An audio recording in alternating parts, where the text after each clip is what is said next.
성부와 성자와 성령의 이름으로 아멘. 큰 소리로 나 주님께 부르짖네. 큰 소리로 나 주님께 간청하네. 그분 앞에 내 근심을 쏟아붓고 내 공경을 그분 앞에 알리네. 주님, 당신께 부르짖으며 말씀드립니다. 주님은 저의 피난처, 산 이들의 땅에서 저의 몫이옵니다. 성부와 성자와 성령의 이름으로 아멘. 예, 안녕하셨어요? 예. 오늘 여러분들과 같이 나눌 그 노래 기도는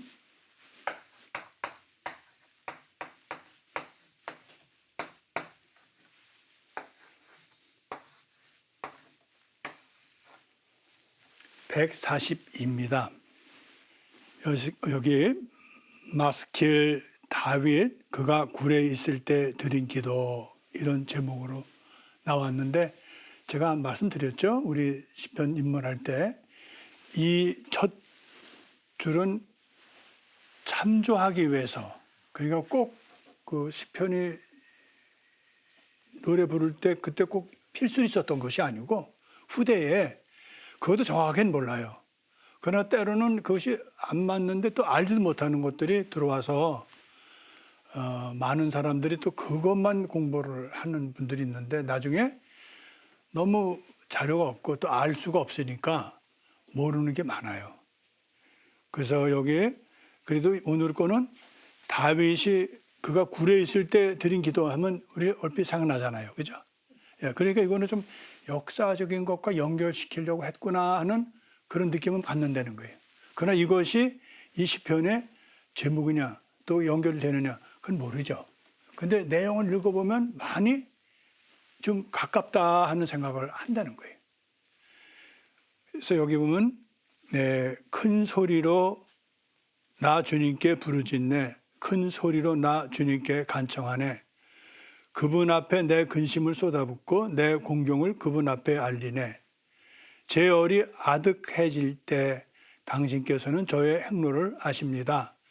제가 다니는 길에 저들이 덫을 숨겨 놓았습니다.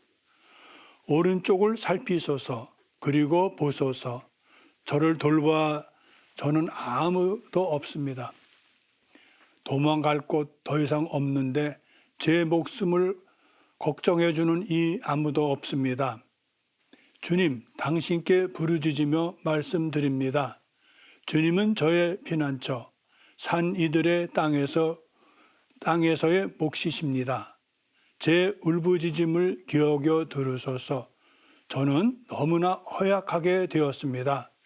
뒤쫓는 자들에게서 저를 구하소서. 그들이 저보다 드셉니다. 제가 당신 이름을 찬송하도록 감옥에서 저를 빼내주소서. 당신께서 제게 선을 베푸실 때 의인들이 저를 둘러싸리이다. 여기서 우리가 하나 배워야 될 거는, 아까 말씀드렸지만 다윗이 시편의 저자는 아니에요. 또 우리가 다윗이 시편 전체의 주인공도 아니에요. 근데 놀랍게도 그러나 74개나 되는 오늘과 같이 이런 다윗의 이름이나 다윗과 연결되는 것이 이렇게 많이 있다는 거예요. 그래서 이제 가설이지만 아마 처음부터 이 시편이 150이 있는 게 아니라 아마 다윗에 관련됐던 그런 시편들을 그것이 다윗이 썼던, 다윗에게 봉정했던, 아니면 다윗 이름으로 썼던, 어떤 경우에는 다윗 그 이름이 있으니까 그 이름에 놓고 이 시편을 했으니까 우리는 다는 모르지만 아마 이런 내기를 봐서는 다윗을 기리기 위해서, 아니면 다윗의 이름 때문에 아마 이렇게 시편이 있지 않았겠냐 처음에는. 그러다가 점점 시간이 가면서 처음에 여러분들 우리 다윗 그 입문할 때 기억나세요? 하루아침에 시편이 된 것이 아니라 굉장히 뭐 1000년 이상이 됐을 거다 이렇게 보고 있잖아요. 그래서 부분적으로 독립적으로 한 그룹이 아니면 한 공동체가 아니면 한 지역이 이 시편을 읽었으면 다른 공동체가 또 그 시편을 기도했다는 거예요. 노래로. 그리고 또 다른 공동체가. 그러다 보니까 여기 보면은 5권의 서로 다른 독립적이면서도 연결되어 있는 그런 시편을 우리가 150편을 갖고 있다고요. 첫 시간에 저희들이 했습니다. 그런데 이 시편을 이렇게 150편으로 한 사람 누굴까? 그럼 모르는 되는 거예요. 그래서 확실한 거는 1편과 150편은 후대에 이렇게 여러분들 소음을 만들 때 프레임이라 그러나?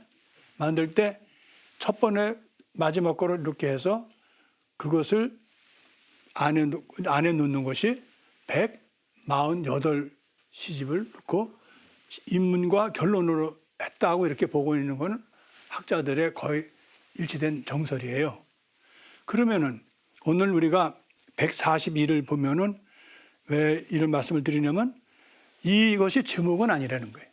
그런데 읽어보면 이거는 다윗과 연결되는 그런 이야기도 좀 돼서 아마 이것을 나중에 후대 이 제목같이 쓴 사람은 이것이 분명히 성전에서 많이 시편은 공동기도로 아니면 개인 기도로 같이 이렇게 기도를 했던 건 사실이고 또 보면은 처음에 우리가 그 자료를 봤지만 악기들이 많았어요.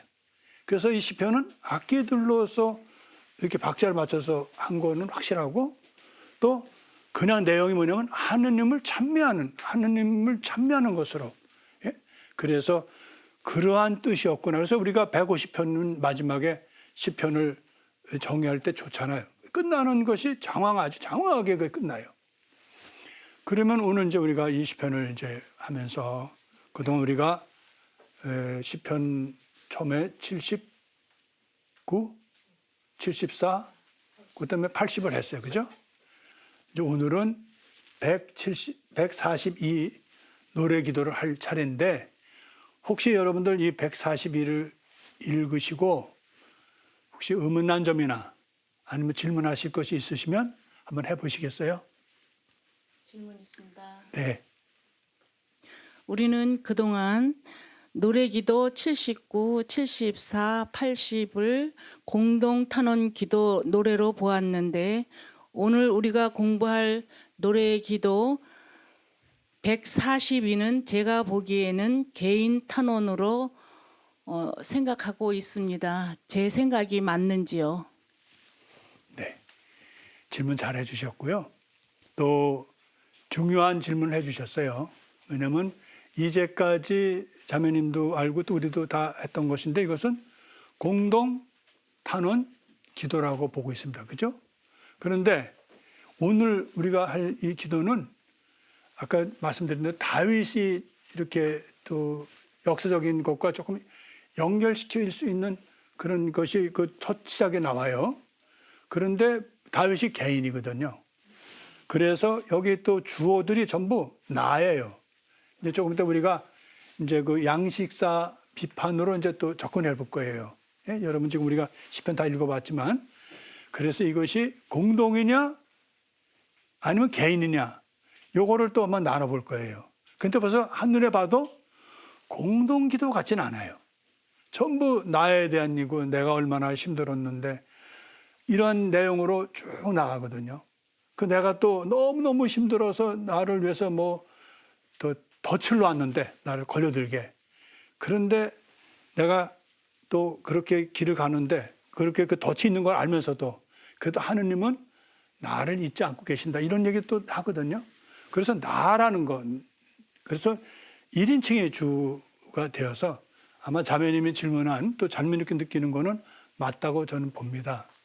그러나 우리가 공부하는 과정에서 뭐뭇은 뭐뭇이다라고 말할 수가 없는 게 이것이 아주 확고한 어떤 그 자료가 있는 게 아니거든요. 그래서 일부 학자들은 개인이라는 것을 내세워서 시어적인 표현, 시학적인 그 시어로 나는 것은 나라는 것을 내세워서 그래서 이스라엘을 상징하는 것이다. 이렇게도 얘기를 합니다. 여러분 혹시 한용운 시인 아세요?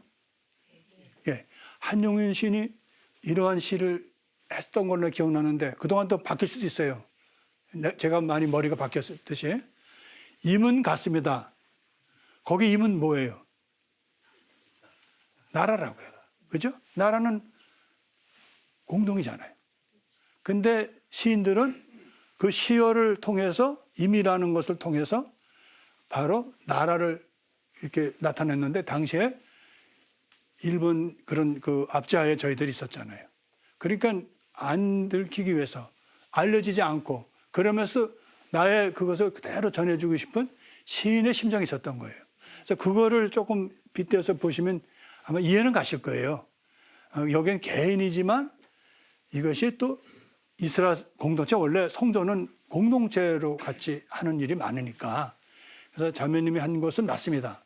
그러나 학자들 중에 일부는 그런 것을 내어서 이것이 그냥 노래 기도이면서도 시학적이니까. 그래서 이스라엘을 나타내지 않을까. 순환을 겪고 있는 이스라엘, 사방이 저기 있는 올무가 그 덫이 있듯이 사방이 저기 있는 이스라엘이 아닐까. 그렇게는 생각하고 있다는 거. 그래서 우리가 공부하면서 항상 열어둬야 되겠더라고요. 나는 요거다 막 하는 게 아니라 요건데 아마 이런 것도 가능성이 있다. 그런 여유를 좀 갖고 우리가 앞으로 이 시편 공부를 하면 좋겠어요. 예. 질문이 다 된지 모르겠어요. 예. 그러면은 이제 그럼 우리가 그동안에 그 웨스터만, 원래는 웨스터만이 아니고 헤르만 궁켈이 시작을 했어요. 양식사 비판요. 예. 그런데 이것을 이제 여러 학자들이 있었는데 그 중에 그것도 많이 발전시키신 분 중에 하나가 바로 그 클라우스 웨스터만이었는데 그분이 제시한 것을 이제 우리가 그 방법대로 그게 양식사 비판이 항상 100% 좋은 게 아니에요. 거기도 약점이 있고 또 어려움이 있어요. 그러나 주는 것이 더 크기 때문에 그리고 이렇게 규정할 때는 아주 정확하게 할 수 있기 때문에 우리가 양식사 이 비판을 가지고 하는 거죠. 그럼 여기서 우리가 하는 것은 세 가지가 있어요. 그걸 이제 정리해 보는 거예요. 그동안에 이제 여러분들 같이 이렇게 우리가 했어요. 근데 그쪽에서 첫째는 이 양식사 비판을 통해서 우리가 지금 해야 할 이 과제의 노래가 문학적인 정체, 이것이 과연 아이덴티티가 뭐냐, 장르가 뭐냐, 이거를 알아내는 것이 첫째예요. 예, 두 번째는 그러면은 이 필요한 양식을 이제 노래를 이 양식에 대해서 이제 노래를 담아가지고 내용을 담아서 이제 직접 분석을 해보는 거예요. 예. 그다음에 세 번째는 이 노래가 태어나게 된 직접적인 맥락. 그래서 그걸 삶자리라고 삶. 예? 그래서 우리는 보통 그것을 이건 원래 학적인 용어이기 때문에 지츠 임 레벤, 레벤은 살아있다는 뜻이잖아요. 삶이란 말. 근데 옛날에는 삶의 자리인데 또 일부는 삶의 자리보다는 삶자리 그 자체니까 그렇게 하는 것과 예배 자리. 그래서 지츠 임 쿨투스로 이렇게 한다는 거예요. 그래서 이렇게 일반적인 삶도 있지만 종교적인 이것이 왜냐하면 성전에서 주로 했던 거고 아까 우리가 그동안에 본 그 노래 기도에서는 거룩한 장소에서 부른 거니까 개인적으로 불렀던 또 공동으로 불렀던 거기에는 어떤 그 지금 우리가 표현하면 뭐 전례겠죠. 예? 그러나 뭐 예배라든지 뭐 그런 거겠죠. 쿨투스라는 그런 두 부류로 놓고 보는 학자들도 있다는 것이죠. 그러나 아직은 그 지츠 임 쿨투스 그 예배 자리는 조금 낯설어요. 왜냐하면 이제까지 학자들은 3자리 지츠 임 레벤은 얘기했어요. 쭉 해서 그거는 많은 학자들이 알고 있는데 여러분들이 이제 자꾸 이렇게 용어를 말씀드리는 거는 이렇게 우리가 해야 학자들의 직접 얘기를 우리가 다 이해할 수가 있거든요. 예, 그래서 가급적이면은 학자들 얘기는 잘 안 하겠지만은 중요한 때는 우리가 학자들 이런 얘기도 했구나. 그래서 우리는 그동안에 궁켈하고 웨스트만은 이제 벌써 알게 되었어요. 그리고 시편에 굉장히 지대한 영향을 주신 분들이에요. 대학자들이시죠. 예. 그러면 이제 우리 양시자 비판의 첫째 과제는 노래기도 142편의 문학 유형 정체를 밝히는 일인데 그 노래를 보면은 자매님도 이렇게 설명을 했지만 이것도 놀랍게도 이것을 다 해서 놓고 보면은 개인 탄원 노래기도라는 거예요. 예? 그래서 양시자 그래서 그거는 정체를 밝혔어요. 그다음에 이것이 과연 있냐 아니냐 한번 실질적으로 우리가 놓고 이제 보는 거. 그 작업을 하는 게 바로 이 시간에 우리 과제 중에 하나예요.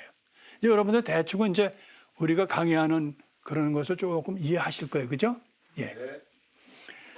그 양시자 비판에 이제 그다음에 그러면은 양식과 그러니까 그 폼이죠. 그리고 내용을 놓고 이제 우리는 면밀히 보는데 거꾸로 말하면 이러한 틀과 양식과 내용의 짜임은 노래기도 142편의 정체 유형을 확인해 주는 거예요. 아, 이게 맞구나. 예? 많은 경우에 이거를 안 하더라도 많은 학자들이 이거를 개인 탄원, 아니 개인인 정체가 그 탄원 기도라고는 하는데 이거는 더 확고하게 해주는 거예요. 작업을 통해서. 그래서 여기서 한번 우리가 그러면 한번 이 내용을 한번 볼까요? 다시 한번요. 해오던 것이죠. 우선은 양식을 보는 거죠, 우리가. 그래서 이거는 웨스터만이 했었던 걸 그대로 다시 한번 여러분들에게 끊지 않고 워낙 우리 화면에 다 담기가 어려워서 하나로 보여드리는 거예요. 부른말이 있고 하늘 앞에서 이제 하느님께서 앞선 이스라엘 사람들을 베풀었던 구원 활동이 있고 또 탄식과 청원이 있어요. 탄식은 이제 럴먼트고 청원은 페티션인데 그 사이에 믿음의 고백이 들어가고요. 그래서 이렇게 양쪽으로 탄식과 청원이 있고요. 모티브, 그 다음에 항상 이것을 보면 이중 바람이 있어요. 바람이 하나도 있는데 대개는 이중으로 돼야 돼요. 이것도 해주시고 이거 하나 중에 하나는 많은 경우에는 좀 죄송한 표현이지만 그 자기를 반대하는 사람은 벌 좀 주세요. 그 얘기도 들어가요. 우리 좀 구원해 주세요. 이러고 저 사람들은 가만두면 안 됩니다. 우리가 고생한 것만큼 좀 시큰 고생 좀 시키세요. 뭐 이런 게 있다는 거예요. 예. 그 다음에 마지막으로 찬미 서원이 있다니. 이제 우리가 서원하는 거. 하느님 우리는 변함없는 당신의 백성입니다. 우리는 당신이 우리에게는 섭섭하고 우리를 모른 척해도 우리는 변함없이 당신을 찬미합니다. 이렇게 끝난다는 거 많은 경우가. 그래서 이거에 놓고 이제 보면은 이제 부른말 도움이 좀 보면은 여기 보면 저의 목소리로 야훼님께 저는 부르짖습니다. 저의 목소리로 야훼님께 저는 탄원합니다. 저는 쏟아냈습니다. 그분 앞에 저의 넋두리를 저의 괴로움을 그분 앞에 이야기합니다. 저는 부르짖습니다. 임께 야훼님. 보면은 부르짖는 거거든요. 이게 꼭 있다는 거예요. 그래서 이거를 놓고 그러면 이건 맞다. 첫 부분은 맞다. 제가 다시 또 둘째 부분을 이렇게 해나가는 거예요. 어떤 건 없어요. 그건 이렇게 표시하고 아주 기계처럼 한 번씩 분석해 보는 거예요. 그 다음에 이제 맞서는 이들에 대한 얘기, 나 자신, 여기는 개인이니까. 개인 청원은 공동은 우인데, 우리. 여기는 나란 말이에요. 그리고 하느님은 없어요. 여기에서는. 그래서 적과 나예요. 나를 못 살고는 적, 내가 고통받는 나. 이렇게 나오는 거죠. 근데 봅시다.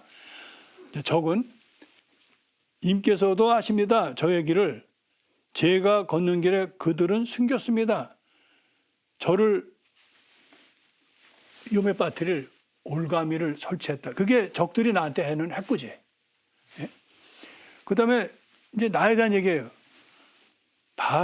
바라보십시오. 오른쪽을. 그리고 보십시오. 여기서 말씀드리는 오른쪽이라는 건 시편에서 항상 원래는 배려예요. 베풀어 주는 거예요. 그런데 그 호의라 그럴까요? 왜? 호의를 베푼다 그러잖아요. 근데 이것이 이스라엘 사람들 편에서는 이 호의가 우리를 보호해 주고 우리를 이끌어 주시는 거는 그런 뜻으로도 된다는 거예요. 예. 그리고 그런데 저에게는 하느님께서 그렇게 해 주시는데도 불구하고 이 위험에 닥치고 이 어려움을 닥치고 보니까 나는 혼자다. 그래 바라보십시오. 하나님 그렇게 잘해 주시고 그렇게 호의를 베풀어 주시는데도 비해서 또 해달라고 청하면서도 가만히 보면 나는 하나님도 뭐 이유도 없고 아무도 나한테 도와준 사람은 없구나. 그런 외로움. 그래서 시편이 우리들에게 눈물을 흘리게 해요. 어쩌면 지금 이게 내가 좀 아주 어려운 상황 이 시편을 읽으면 누가 가르쳐 주지도 않는데 누가 뭐 이렇게 뭐 해석도 안 해줬는데도 그거 닿는 게 있어요. 그래서 시편이 그래서 그게 위대한 거예요. 누가 이렇게 꼭 우리가 공부를 해서 많이 알아듣는 게 아니라 어느 날 그냥 막 지나갔던 시편인데도 어느 날은 그냥 나를 그냥 이렇게 이끌어주는 말씀으로 되는 거. 이게 또 시편이 주는 큰 은혜라는 거예요. 이것 때문에 우리가 성물도도 바치고 때로 또 따로 보면서 이렇게 해서 제가 항상 우리 교우들에게 힘들어 아주 와서 닿는 시편은 꼭 메모를 해놔라. 왜냐하면 나중에 그 시편은 계속 평생 나한테 간다는 거예요. 예. 그리고 저는 저 사람들이 나를 추적해오고 나를 올가미 씌고 하는 도망을 가긴 가는데 피하는데 숨을 곳이 없다는 거예요. 여기서 이 숨을 곳이 없다는 것은 다른 우리 번역에는 안식처라고 나와요. 안식처가 조금 달라요. 숨을 곳이 왜 우리가 저기 따라오면 어디 숨잖아요. 그게 사실 더 맞는 그래서 그냥 그 번역으로 썼습니다. 안식처라고. 예. 제가 자칫하면은 이렇게 하면은 우리 번역을 비판하는 것이 될 수도 있는데 이렇게도 해석할 수 있고 그것도 무관한 게 아니에요. 우리 번역도요. 그러나 이렇게 번역하면 히브리 원 뜻이 이렇다 이런 거 알려드리는 거예요. 그래서 숨을 곳도 없다는 거예요. 그리고 아무도 나를 내 목숨에 대해서 걱정해 주는 사람, 마음 써주는 사람 없다는 거예요. 아마 어쩌면 우리 지금 모습을 얘기하는 수도 있죠. 에? 우리가 때로 왜 살다 보면 내가 뭔가, 내가 지금 뭐 했나, 애들한테 뭐 하라고 뭐 그런 얘기 있잖아요. 에? 그래서 시편이 이건 개인 청원이기 때문에 우리한테 더 닿을 수가 있어요. 예. 믿음을 고백하는 거예요. 그런데 그래도 내가 이렇게 외롭고 힘들어도 고백하는 거 하는 게 주님께서는 저의 숨을 곳, 또 산들이 죽은 사람들의 땅이 아니라 살아있는 사람들에서 땅에서 저의 몫이라는 거예요. 하느님이야말로 내가 선택한 소중한 분이라는 거예요. 그렇게 한편은 부정적이고 실망스럽고 어려운데 또 한편으로는 하느님은 그래도 변함없이 나를 이끌어 주시는 내가 선택하시고 나의 몫이라는 것을 고백하는 거죠. 그리고 이제 청혼합니다. 여기 이제 두 가지로 벌하소선 빠졌죠. 예? 그래서 여기는 하느님 마음에 새겨 달라는 거예요. 이 저의 부르짖음을 좀 당신 마음에 좀 새겨 달라는 거예요. 예, 저는 아주 지금 낮아지게 아주 짓눌려 가지고 아주 형편없게 됐다는 뜻이에요. 예. 사정이 안 좋다는 거예요. 불쌍하게 됐다는 거예요. 그리고 저를 구해 주십시오. 저를 지금 뒤쫓는 이들에게서 제가 나오게 해주시고 감옥에서 저를 좀 나오게 해달라는데 이게 또 학자들에게는 좀 어려운 걸림돌이에요. 아니 왜 잘 나가다 왜 감옥이란 말이 나오냐. 그래서 이 감옥에 대해서 또 여러 얘기를 해요. 근데 이 시편의 흐름에서는 감옥이라는 건 조금 낯설어요. 왜냐하면 감옥은 전혀 또 다른 거잖아요. 근데 학자들은 그 감옥은 우리가 어떻게 잡아놓는 장소잖아요. 그죠? 장소잖아요. 그러면 내가 스스로 감옥이 되는 경우가 있다는 거예요. 학자들은 그렇게 얘기를 해요. 사람들로부터 따돌림 받고 사람들이 나를 아주 와서 도와주지 않고 계속 나를 못사게 굴고 나를 추적하고 나는 도망 다니고 피하고 숨을 곳도 없는 그런 데에서 살다 보면 내가 사람들로부터 아주 버림받은 사람이 된다는 거예요. 예? 그러면은 나는 내 스스로의 그런 감옥에 들어간다는 거예요. 그렇게 학자들은 얘기하고 있다는 거예요. 모티브는 이제 그러면서 이게 하나님은 근데 보면은 그들은 항상 힘이 세야 되는 거예요.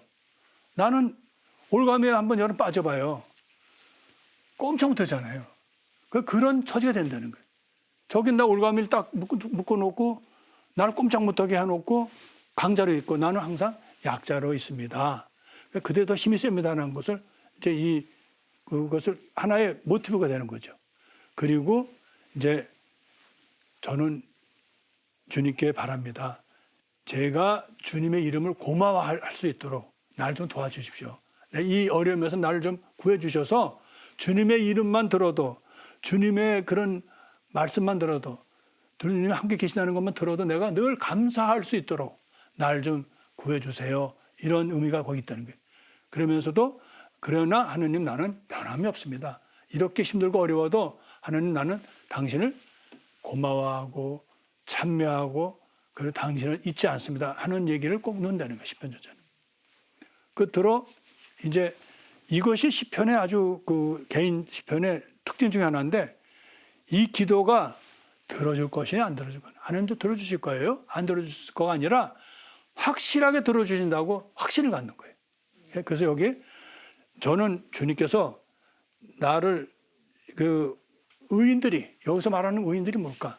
이건 종말론적인 의미가 아닐까? 내가 이제 이렇게 힘들게 살고 쫓겨다니고 그래도 언젠가는 그 때가 있을 거라는 거죠.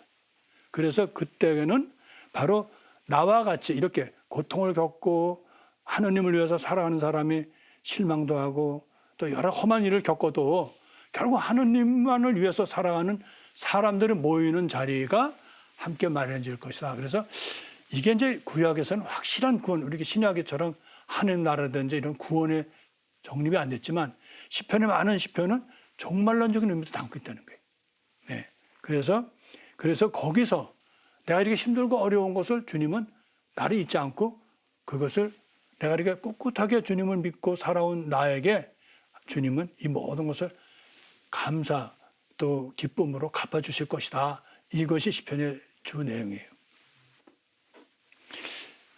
여러분들 이제 다시 한번 우리가 과거에 들어갔던 거 조금 회상하면은 참 저희가 이제 같이 강의할 때 그 스타일 공부할 때 파랄렐리즘 기억나시죠? 그리고 또 이제 레토리컬 수사학적인 거 할 때 그리고 이제 아까 말씀드린 뭐 그 밖에 사안들이 있어요. 그게 여러 가지 있거든요. 그래서 그걸 우리들이 다는 못했어요. 그게 너무 그건 뭐 전문적으로 하는 사람들도 몇 년을 두고 공부하는 분들을 우리가 그 한두 가지 시간 가지고 다 하는 거는 사실은 힘들거든요. 그래서 이제 그것을 제가 추려서 했는데 잠깐 기억나셔요?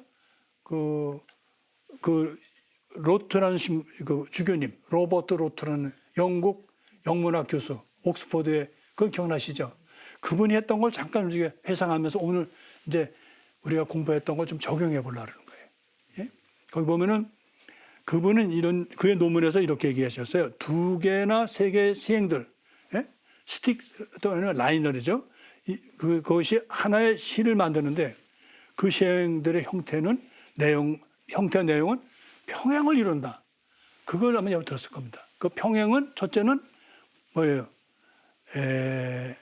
같은 나라니 또 아니면 동의 평행 또 시노니머스 파랄렐리즘 이렇게 얘기하죠. 두 번째는 반의평 거꾸로 같이 가긴 가는데 거꾸로 이렇게 간다 해서 그걸 반의평행 또 그것은 맞선 나라 우리나라 아주 순수한 말로 그리고 엔티테틱 파랄렐리즘 이렇게 이제 그 로또 신부님은 아니 주교님은 그렇게 얘기를 하셨어요. 그렇게 표현을 했어요. 그 세 번째는 여기 보면은 종합 그 파랄렐리즘인데 신테틱 파랄렐리즘이라고 그러죠. 그래서 이제 시노니머스 파랄렐리즘, 안티테틱 파랄렐리즘, 신테틱 파랄렐리즘 이렇게 셋을 나눠서 하는 거예요. 동의, 반의, 그다음에 종합. 그런데 제가 그때 기억나세요? 그것만 한 것이 아니라 그 후에 다시 더 연구를 해서 더 많은 파랄렐리즘을 발견해서 얘기했다는 걸 얘기를 했을 거예요. 이분은 3가지만 얘기했죠. 그래서 여러분들 기억나시지만 이분이 그것을 발표할 때는 이게 처음 한 것이 아니라 이미 고대 근동이나 우리 심지어는 사회 문헌에도 보면은 이런 흔적이 있다는 거예요. 이 시편이나 시어가 우리 시편만 있는 거 아니라 구약에도 우리 모세의 노래든지 한나의 노래든지 보면은 시어로 되어 있는 게 많거든요. 그러니까 이미 구약 성서에도 많은 이들이 이런 시를 가지고 노래한 것이 있다는 거예요. 그 노래라고 나오잖아요. 찬미의 노래.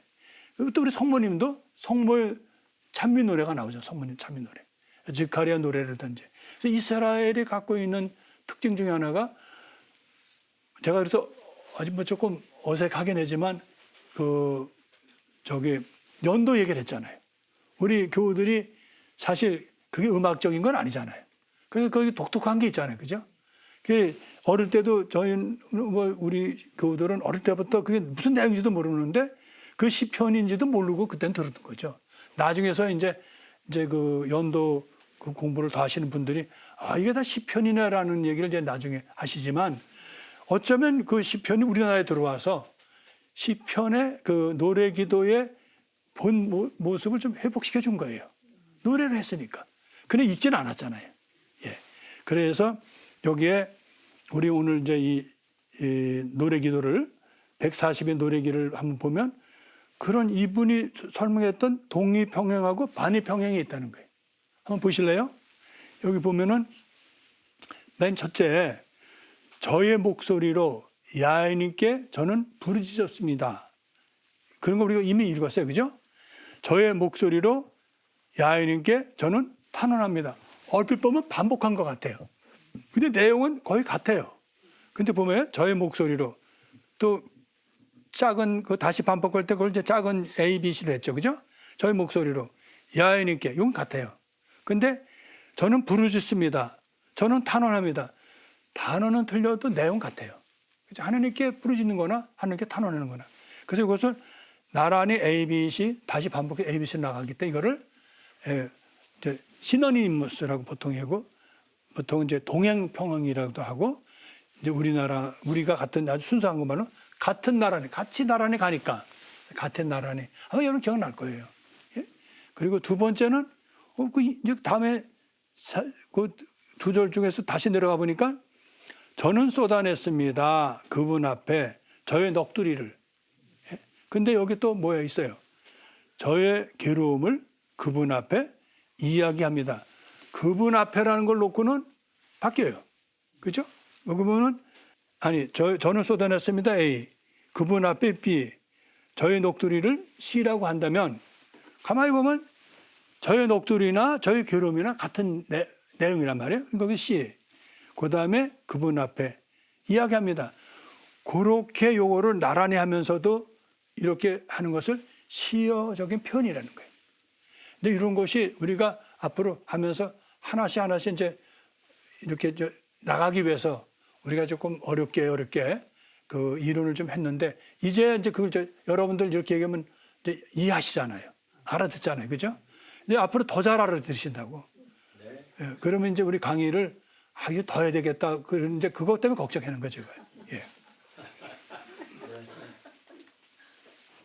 그리고 여기 이제 노래 기도하는 이는 기진맥진한 몸으로 야훼 앞에 서 있다는 거예요. 힘이 다 빠진 거예요. 뭐 희망이라고 없어요. 그리고 고지곧대로 받아들이면 박해받는 이는 지하 감옥에 있을 수도 있다는 거예요. 아까 말씀드린 대로. 이게 뭐 1차적으로 그냥 말하는 감옥도 돼요. 어디 건물을 집어넣고 사람을 집어넣어서 자유를 잃어버리고 속박을 하는 거죠. 그리고 그를 미워하는 이들이 고소해서 옥에 갇힌 박해받는 이는 하느님의 심판을 고대하며 그의 참혹한 불행 속에서 야훼님께 부르짖는다. 그러니까 이제 이 학자들은 이 내용은 이 개인에만 있는 것이 아니라 이 세상 사는 우리들에게도 올바로 살려고 하는 사람은 고통이 더 따른다는 거예요.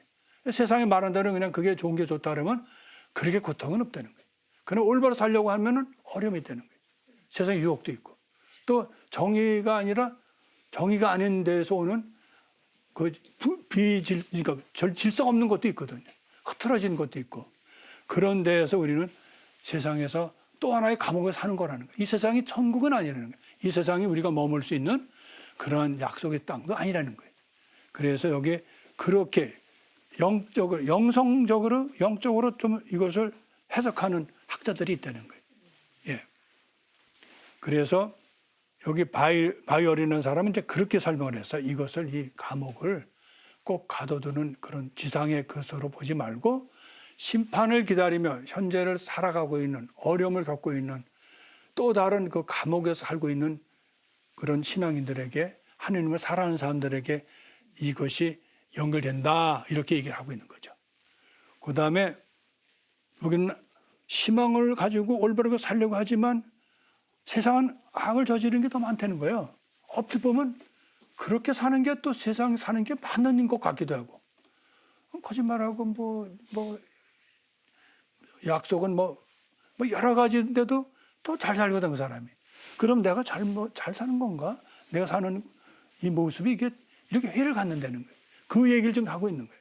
올바로 사는 사람들에게 오늘 저자가 얘기하듯이 한탄한다는 거예요. 이게 뭐냐? 내가 이렇게 지금 주님을 사랑하고 따르는데 내가 오는 현실은 그게 아니다. 나는 지금 너무너무 힘들다. 세상이 오히려 더 현명한 것 같고 세상이 오히려 그것이 옳은 것 같지도 내가 혼란을 가져올 수도 있다는 거예요. 그러나 이 저자는 탄원한다는 건 뭐예요? 희망을 갖는다는 거예요. 하느님, 내가 이렇게 힘들고 어렵지만 하느님 뭐 하십니까? 나 좀 도와주세요 하고 탄원하는 거예요. 난 이렇게 비참합니다. 그런 면을 오늘 시편 저자는 얘기하거든요. 그 개인적으로 하는 거죠.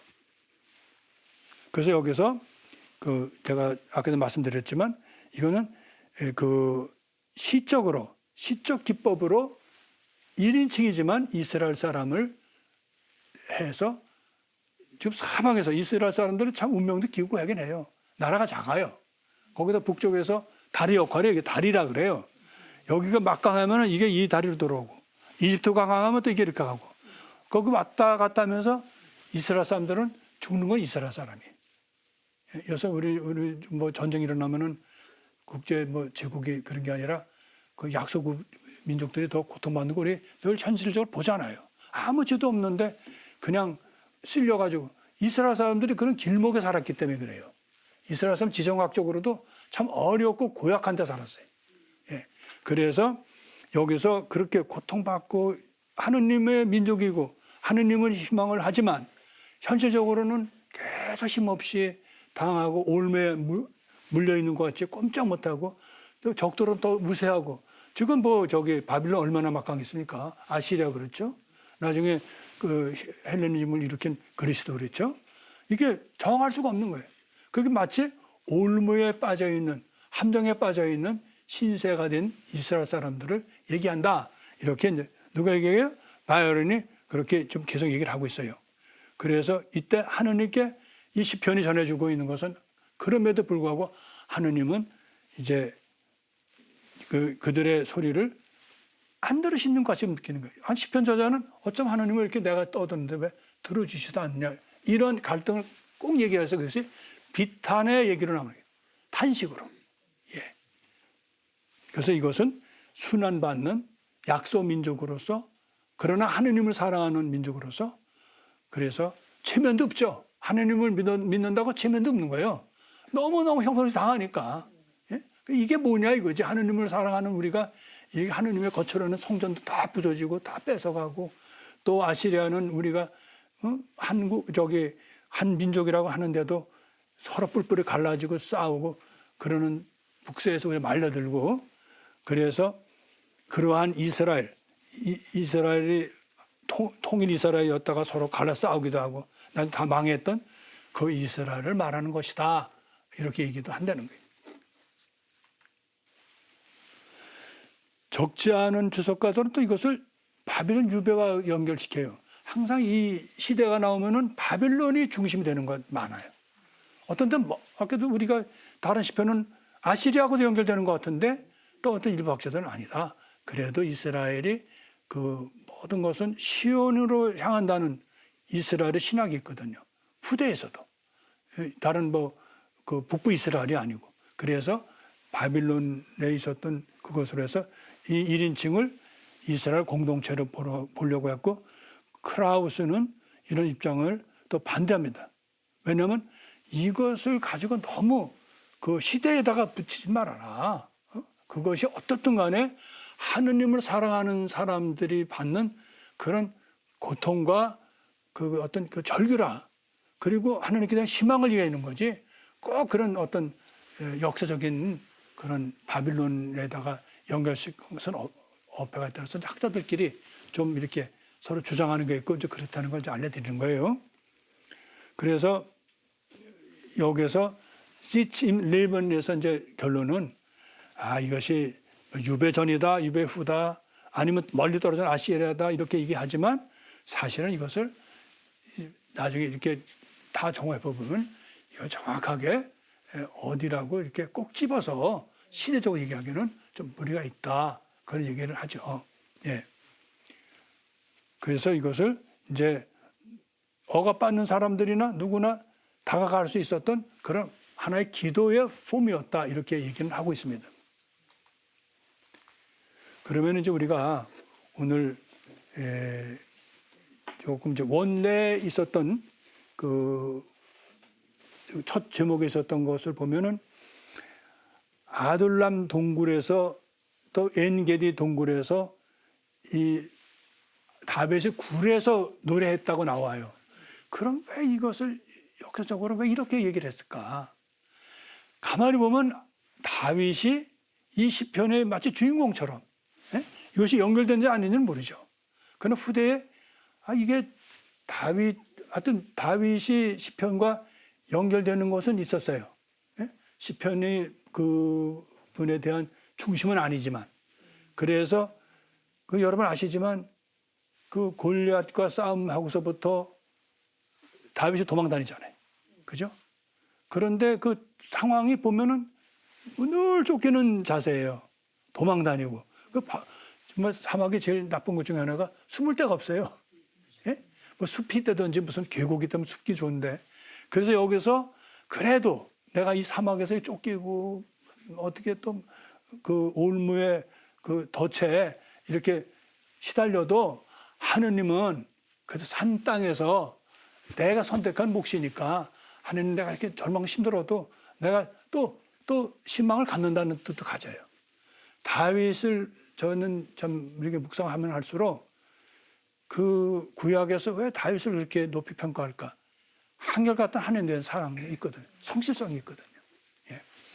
그래서 여기서 여러분들하고 나누고 싶은 거는 사울을 죽일 수 있었잖아요. 예? 거기 아둘람 동굴은 이제 사무엘 전서 22장에 나와요. 그 다음에 다시 또 뭐냐면 엔게디 동굴에서 사무엘 전서 24장 불교 몇 장 안 된 데서 또 나와요. 예? 그리고 계속 다윗은 쫓겨다니고 그러나 다윗이 놀라운 건 뭐예요? 하느님이 축성한 사람에게는 손은 안 된다는 거죠. 예. 아무리 정치적으로 야기 있고 하더라도 안 했다는 거는 많은 이들에게 공감을 준다는 거예요. 참 그 사람은 하느님을 두려워하고 모든 것을 하느님으로 향하는 거예요. 예. 그래서 여기에 다시 한번 제가 가는 길에 덫을 숨겨 두었는데 사람 나이가 가는 길에 덫을 했다는 거예요. 예? 그게 오늘 우리 여기 시편에 나중에 돌아다 보면은 이런 말이 있어요. 예. 임께서는 아십니다. 저의 길을 제가 걷는 길에 그들이 숨겼다는 것을. 지금 나를 잡으려고 나를 골탕미고 나를 박해하기 위해서 덫을 놨는데 나는 지금 그걸 피해서 가긴 가는데 거기 걸려들면 나는 꼼짝 못하는 신세가 된다는 거예요. 그러니까 약한 나지만 그런 나는 주님은 내 이 약한 것도 아신다는 거예요. 그래서 오늘 여러분들에게 이 히브리어에 당신을 아신다는 거예요. 나를. 그래서 그것을 야다. 근데 여기서 야다타가 나와요. 야다타는 뭐냐면 당신을 아신다는 거예요. 당신은 안다는 얘기는 하느님과 나는 밀접하다는 거예요. 그냥 사이가 아니라는 거예요. 죽음과 삶을 연결시킨다는 뜻도 되거든요. 그래서 여기서 결론을 말씀드리면 이 시편 저자는 하느님께 호소합니다. 이 호소하는 게 그냥 오늘 해다가 말하는 호소가 아니라 나의 삶 전체를 하느님과 연결시키는 거예요. 그러면 우리가 실질적으로 그런 한 개인을 모르지만 이 시편 저자는 또 이걸 전해주는 그 공동체는 다윗과 연결시켰는데 이것이 직접적인 연결됐는지 이것에 대해서 우리가 잘 몰라요. 그러나 한 가지 확실한 거는 이스라엘 사람들도 이러한 처지에서 변함없이 하느님께 쫓기고 또 쫓기고 그러면서도 끝까지 하느님께 신을 지키고 하느님의 신앙을 가졌던 그는 다윗이라는 것을 통해서 우리가 배울 수 있는 거 하나는 뭘까요? 옛날 우리 성가에 그런 말 있잖아요. 좋을 때나 나쁠 때나 우리가 하느님을 사랑한다는 그런 성가가 있잖아요. 그게 막 그냥 만들어졌을 게 아닐 거예요. 많은 경우 사람들은 좋을 때야 다 하느님을 하죠. 그래서 예수님이 이런 말씀하셨는데 어떤 때는 좀 걱정되기도 해요. 저 자신에 대해서도. 이 세상에 이제 믿음이 있는 사람을 찾아볼 수 있을 때가 있을까? 이런 말씀한 적이 있어요. 과연 믿음이 나만 하겠냐? 그런 얘기를 한 적이 있어요. 우리 시대가 지금 이렇게 보면은 지금 뭐 과학이 발달되고 또 모든 게 편하잖아요. 요새 그 종교를 떠나는 그것이 변하긴 했지만 76%인가가 종교도 필요 없다. 스마트폰이 하나면 된다. 요만한 조그만 거. 그리고 요새는 다 자동이잖아요. 예? 그래서 뭐 어디 가서도 우리가 하나만 누르면 다 되잖아요. 예? 그러니까 점점 예수님 하신 말씀을 아마 좀 두렵기도 해요. 예? 종교에서 다 떠나는 거예요. 하느님을 떠나는 그런 시대에 살고 있거든요. 그런데 이것은 내가 편하니까 그렇거든요. 예? 내가 편해요. 지금 나라는 세계를 깨뜨리지 못해요. 그 오늘도 오다 보면 터미널에서도 2, 3, 2거 들여다보죠. 또 그걸로 다다다닥 해서 표도 사죠. 또 그리고 와서 거기 와서 막 웃어요. 보면 뭘 보나 봐. 뭐 영화를 보는지. 그걸 그냥 가지고 와서 저 기다리면서 이거 보고 있고요. 그리고 또 그걸 가지고 집에까지 가요. 가서 자기 전에 또 봐요. 그러니까 자기라는 감옥을 스스로 쌓고 있다는 거죠, 지금.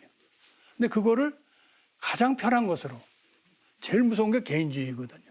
개인주의. 개인주의는 다른 게 필요 없어요. 나만. 부부지간에도 요새 잠자서 저를 보고 그런다는 것 같아요.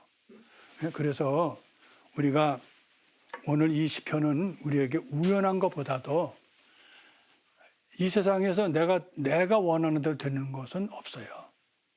그리고 다들 때로 사는 것이 힘들 때가 많아요. 신앙을 지킨다는 것도 우스울 때도 많아요. 우리 신앙은 이거 어리석은 사람들만 가지고 있는 게 아닌가라고 할 때도 있어요. 예수님은 그 미래를 걱정하시고 과연 믿음이 있는 날이 있을까라고 하셨겠어요. 근데 요즘 이거 보면은 예수님 말씀이 아주 틀린 건 아니고 이게 점점 현실을 다가오는 거 아닌가 하는 두려움도 있어요. 그래서 우리가 오늘날 이 시편의 저자처럼 아무리 힘들고 어렵고 또 세상이 뭐 위력이 크고 어쨌든 간에 또 때로는 원망하죠. 하느님 원망하잖아요. 당신은 뭐 하시냐. 시편 저자가 항상 묻는 건 하느님 뭐 하시냐. 나 이렇게 힘든데. 근데 하느님은 사실은 함께 계시거든요. 예수님이나 하느님도 예언자들을 파견하실 때 그리고 예수님은 제자들 파견할 때 못 믿으실 것도 있잖아요. 제자들이. 예? 그런데 제자들은 우리한테 공감 주는 게 뭐예요?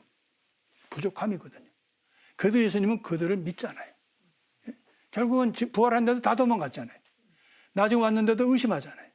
그래도 예수님은 그들과 같이 지내시고 한관 사랑을 보여주심으로써 그들이 예수님과 하나가 될 수 있도록.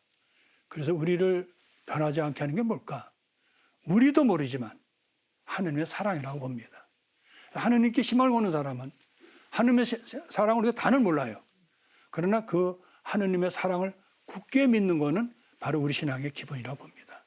그래서 오늘 이 시편을 우리가 그는 한 역사적인 한 시편 저자가 했다고 보는 것도 물론 사실이지만 그것을 바쳐 우리 유다인들이나 또 우리가 갖는 건 뭘까요?